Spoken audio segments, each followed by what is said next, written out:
সেখানে একজন স্বামী স্ত্রী থাকতেন। দীর্ঘদিন ধরে তারা ইতিমধ্যে একটি সন্তান পেতে চেয়েছিল, কিন্তু তিনি সেখানে ছিলেন না। একদিন আমার স্ত্রী অসুস্থ হয়ে পড়েন। স্বামী তাকে জিজ্ঞাসা করলেন তিনি কি চান। স্ত্রী উত্তর দিয়েছিলেন যে নিকটে একটি দুর্দান্ত বাগান ছিল, যেখানে অনেকগুলি সুন্দর ফুল জন্মায়।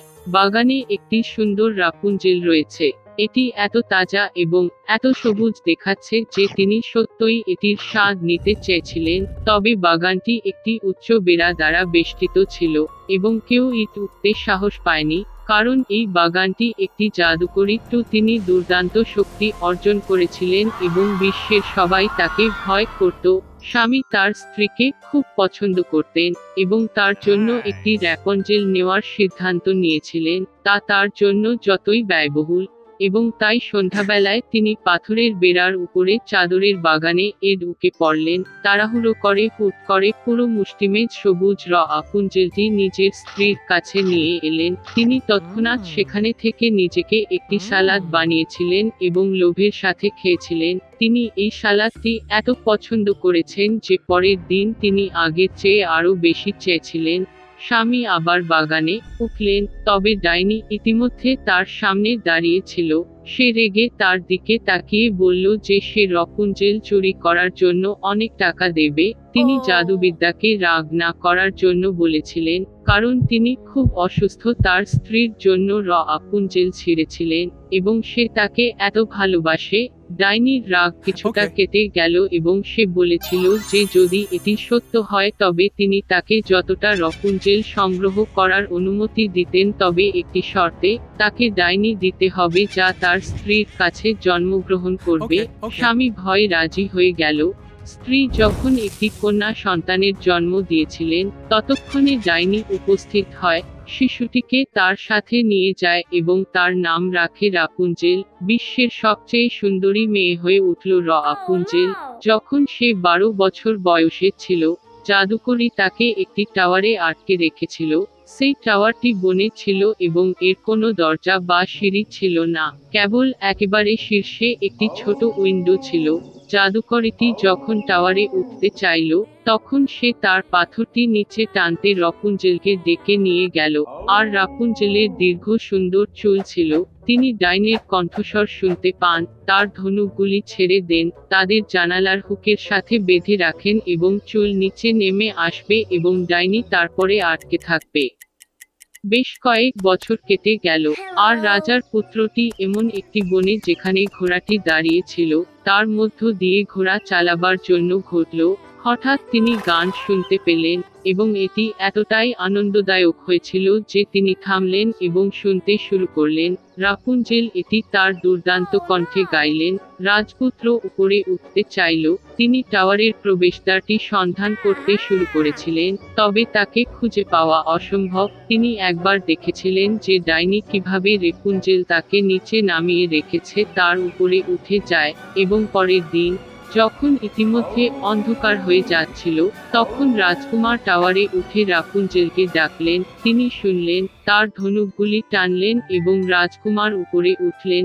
রাপুঞ্জেল এমন একজনকে দেখে যে তিনি কখনো ঢুকেননি, প্রথমে খুব ভয় পেয়েছিলেন, তবে রাজপুত্র তার সাথে স্নেহের সাথে কথা বলেছিলেন এবং বলেছিলেন যে গানটি তার হৃদয়কে এতটাই স্পর্শ করেছিল যে তিনি ব্যর্থ হয়ে তাকে দেখার সিদ্ধান্ত নিয়েছিলেন। তারপরে রাপুঞ্জেল ভয় পেয়ে থামলেন এবং যখন তিনি জিজ্ঞাসা করলেন তিনি যদি তাকে বিয়ে করতে রাজি হন, তখন তিনি তার সম্মতি জানালেন এবং তার হাত তার কাছে ধরলেন। কিভাবে একসাথে নামবেন তা তারা জানত না। তারা বুঝতে পেরেছিল যে রাজপুত্র এলে তিনি সর্বদা তার সাথে এক সিল্কের টুকরো নিয়ে যেতেন এবং রাপুঞ্জেল সেখানে থেকে একটি সিঁড়ি বুনতেন এবং মই প্রস্তুত হয়ে গেলে তারা এটি একসাথে নেমে চলে যাবে।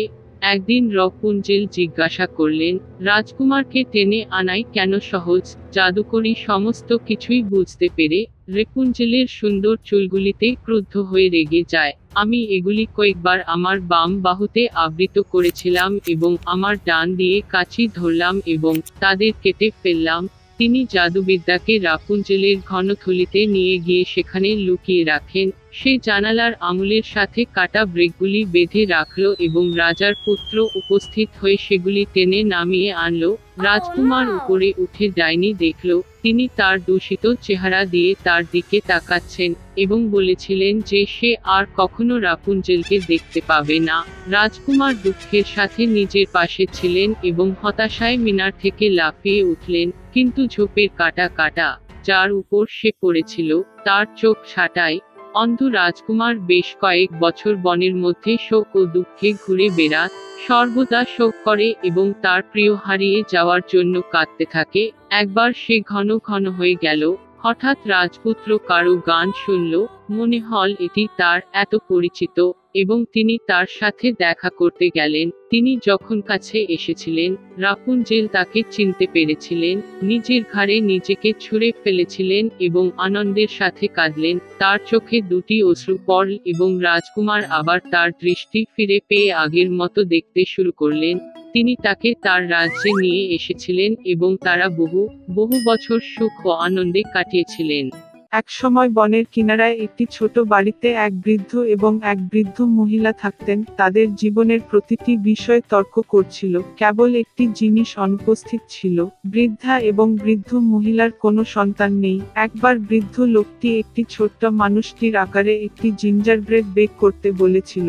বুড়ো মহিলা শস্যাগার দিকে তাকালো এবং প্রায় কোনো ময়দা অবশিষ্ট ছিল না। তিনি একটি বাটি নিয়ে গেলেন এবং বাক্সের সাথে স্ক্রাব করে নিচে বয়ে গেলেন এবং 2 মুঠো আটা 1 মুঠো জড়ো করলেন। বুড়ো মহিলা টক ক্রিম দিয়ে ময়দা গাঁটল এবং যখন সে টেবিলের উপর একটি জিঞ্জারব্রেড বের করছে, তখন সে তা নিয়ে একটি ছোট পুরুষের আকারে তৈরি করেছিল। বাহু, পায়ে, মাথা দিয়ে এবং চুলায় রাখুন। কিছুক্ষণ পরে বৃদ্ধা জিঞ্জারব্রেড বেক করা হয়েছে কিনা তা দেখতে এসেছিলেন। এটি নিয়ে উইন্ডোতে ঠান্ডা করার জন্য রেখেছিলেন। জিঞ্জারব্রেড লোকটি ঠান্ডা হয়ে শুয়ে পড়ল, তবে হঠাৎ উঠে বাড়ির বাইরে যতটা সম্ভব দৌড়ে গেল। জানালা থেকে বেঞ্চের দিকে, বেঞ্চ থেকে মেঝেতে, মেঝে এবং দরজাগুলি থেকে, বারান্দা থেকে বারান্দায়, উঠান থেকে গেটের দিকে প্রবেশ করলো। আরও দূরে এবং বৃদ্ধ মহিলা তার স্বামীকে ডেকে নিয়ে যায় এবং তারা দুজনেই তার পিছনে ছুটে যায়। কিন্তু জিঞ্জারব্রেড মানুষটি ধরা এত সহজ নয়। এখন তিনি ইতিমধ্যে মাঠে পৌঁছেছেন যেখানে কৃষকরা তাদের ফসল মাড়াই করছিলেন। দৌড়ে অতীত আদা রুটি লোকটি তাদের কাছে চেঁচিয়ে উঠল যে তিনি ইতিমধ্যে বৃদ্ধ মহিলা এবং বৃদ্ধ ব্যক্তির কাছ থেকে পালিয়ে এসেছেন এবং সে খুব সহজেই তাদের থেকে পালিয়ে যাবে। কৃষকরা এই শুনে তার পিছনে ছুটে গেল, তবে তারা যত দ্রুত দৌড়ান তারা তার সাথে ধরা পড়তে পারেনি। একজন আদাবাঁধা লোক দৌড়ে সেই মাঠে গিয়েছিল যেখানে কাঁচা ঘাস কাটছিল। দৌড়ে অতীতে তিনি তাদের কাছে চিৎকার করেছিলেন যে তিনি ইতিমধ্যে বৃদ্ধ মহিলা, বৃদ্ধা এবং কৃষকদের কাছ থেকে পালিয়ে এসেছেন এবং তিনি খুব সহজেই তাদের কাছ থেকে পালিয়ে যাবেন। কাচিরা এ জাতীয় উপহাসকে দাঁড়াতে পারেনি। প্রত্যেকে দৌড়ে জিঞ্জারব্রেড লোকটির পরে। তারা যতটা পারে দ্রুত চালায়, তবে তারা ধরতে পারে না এবং ছোট লোকটির সাথে দেখা করতে। গরুটি হাঁটছে। সে চিৎকার করে বলল যে সে ইতিমধ্যে বৃদ্ধ মহিলার কাছ থেকে, বৃদ্ধ, কৃষক এবং কাচের কাছ থেকে পালিয়ে গেছে এবং সে খুব সহজেই তার কাছ থেকে পালিয়ে যাবে। গরু রেগে গেল এবং জিঞ্জারব্রেড লোকটির পিছনে ছুটে গেল, কেবল সে ধরতে পারে না। আর একজন শূকর তার সাথে দেখা করছিল। ছোট লোকটি চিৎকার করে বলে উঠল যে সে ইতিমধ্যে বৃদ্ধ মহিলা, বৃদ্ধা, কৃষক, কাঁচা ও গরু থেকে পালিয়ে গেছে এবং সে খুব সহজেই তার কাছ থেকে পালিয়ে যাবে। একটি শূকর চিৎকার করে তার পিছনে ছুটল, কেবল সে ধরতে পারল না, সে খুব মোটা। একটি আদা রুটি মানুষ রাস্তা দিয়ে দৌড়ে যায় এবং একটি খরগোশ তার সাথে দেখা করে। ছোট্ট লোকটি বলেছিল যে সে ইতিমধ্যে বৃদ্ধ মহিলা, বৃদ্ধা, কৃষক, কাঁচা, গরু এবং শূকরের কাছ থেকে পালিয়ে এসেছিল এবং সহজেই তার থেকেও পালিয়ে যাবে। খালি এই কথা শুনে তার পিছনে দৌড়ে গেল, বা ছোট মানুষটির সাথে সে ধরতে পারে না, কেবল হরে তাকে দেখেছিল।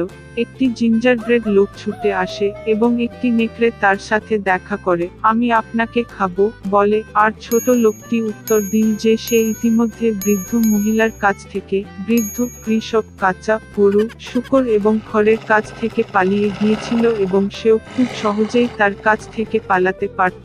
নেকড়ে লম্বা হয়ে জিঞ্জারব্রেডের দিকে ছুটে গেল এবং সে লাফিয়ে উঠল আর তার সাধ্যমতো দৌড়ে গেল। কেবল নেকড়ে তাকে দেখে একটি জিঞ্জারব্রেড লোক ছুটে চলেছে এবং একটি বিশাল ভালুক তার সাথে দেখা করছে। তার ছোট মানুষটি ভয় পেল না, কিন্তু চেঁচিয়ে উঠল যে সে ইতিমধ্যে বৃদ্ধ মহিলার কাছ থেকে, বৃদ্ধা কৃষকদের কাছ থেকে, কাঁচা থেকে এবং গরু থেকে, শূকর থেকে, খড়ের কাছ থেকে এবং নেকড়ে থেকে পালিয়ে গেছে এবং সেও খুব সহজেই তার কাছ থেকে পালিয়ে যাবে। একটি প্রচণ্ড ভালুক তার পায়ে স্ট্যাম্প লাগালো এবং তার পিছনে দৌড়ে গেল, তবে ভালুকটি খুব দ্রুত ধীরে ধীরে পড়েছিলেন। একটি জিঞ্জারব্রেড লোক ছুটে আসে, ছুটে যায় এবং শিয়াল তার সাথে দেখা করে। শিয়াল খুব চতুর ছিল, কিন্তু ছোট মানুষটি এটি জানত না। অতএব অভ্যাসের কারণে তিনি চিৎকার করতে লাগলেন যে তিনি ইতিমধ্যে বৃদ্ধ মহিলার কাছ থেকে পালিয়ে এসেছেন, বৃদ্ধা থেকে, কৃষকদের কাছ থেকে, কাঁচি থেকে, গরু থেকে, শূকর থেকে, খড়ের কাছ থেকে, নেকড়ে থেকে এবং ভাল্লুক থেকে, যার অর্থ সে খুব সহজেই তার থেকে পালাবে। শিয়াল শেষ কথাটি শুনে বলল এবং সে খুব বুড়ো হয়ে গেছে, কিছুই শুনেনি। তিনি ছোট লোকটির নিকটে এসে তাকে পুনরাবৃত্তি করতে বললেন। তার নির্বোধ জিঞ্জারব্রেড লোকটিকে মেনে চলেন এবং আবার বড়াই করতে লাগলেন। শিয়াল শেষটি শুনেছিল এবং বলেছিল যে সে এখনো কিছুই শুনেনি। তিনি ছোট লোকটির আরো কাছাকাছি এসেছিলেন এবং তাকে আবার এটি পুনরাবৃত্তি করতে বলেছিলেন। জিঞ্জারব্রেড লোকটি রাজি হয়ে গেল এবং তখনই কেবলমাত্র শিয়াল যখন তার উপর ঝাঁপিয়ে পড়ে তখন সে নতুনভাবে শুরু করে এবং এটি খেয়ে ফেলল, আর জিঞ্জারব্রেড মানুষটি আর গর্বিত হয় না।